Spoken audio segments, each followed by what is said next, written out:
Hi! Hello! అందరికీ నమస్తే. మా ఇంటి రుచులకు స్వాగతం. ఈరోజు మన రెసిపీ వచ్చేసి కోకోనట్ పుడింగ్ లేదా కొబ్బరి జున్ను. ఎలా తయారు చేసుకోవాలో ప్రాసెస్‌లోకి వెళ్ళిపోదాం. 2 కప్పుల కొబ్బరి ముక్కలు తీసుకోవాలండి.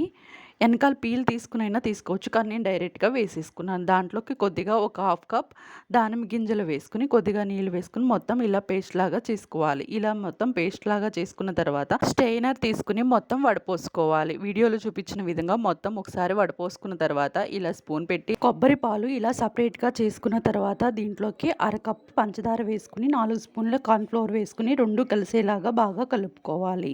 ఇలా 2 కలుపుకున్న మిశ్రమాన్ని సిమ్ టు లో ఫ్లేమ్‌లో పెట్టుకొని బాగా మరిగించుకోవాలి. బాగా దగ్గర పడేదాకా కలుపుకుంటూ ఉండి దగ్గర పడిన తర్వాత ఈ కన్సిస్టెంట్ వచ్చేదాకా మనం కలుపుకుంటూ ఉండి దగ్గర పడేదాకా కలుపుకోవాలి. ఇలా దగ్గర పడినాక స్టవ్ ఆఫ్ చేసేసుకొని బౌల్లోకి సర్వ్ చేసుకోవాలి.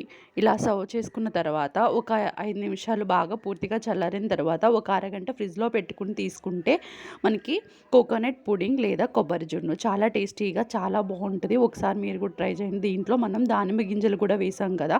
అందుకే టేస్ట్ చాలా బాగుంది. మీకు నచ్చినట్లయితే లైక్, షేర్, సబ్స్క్రైబ్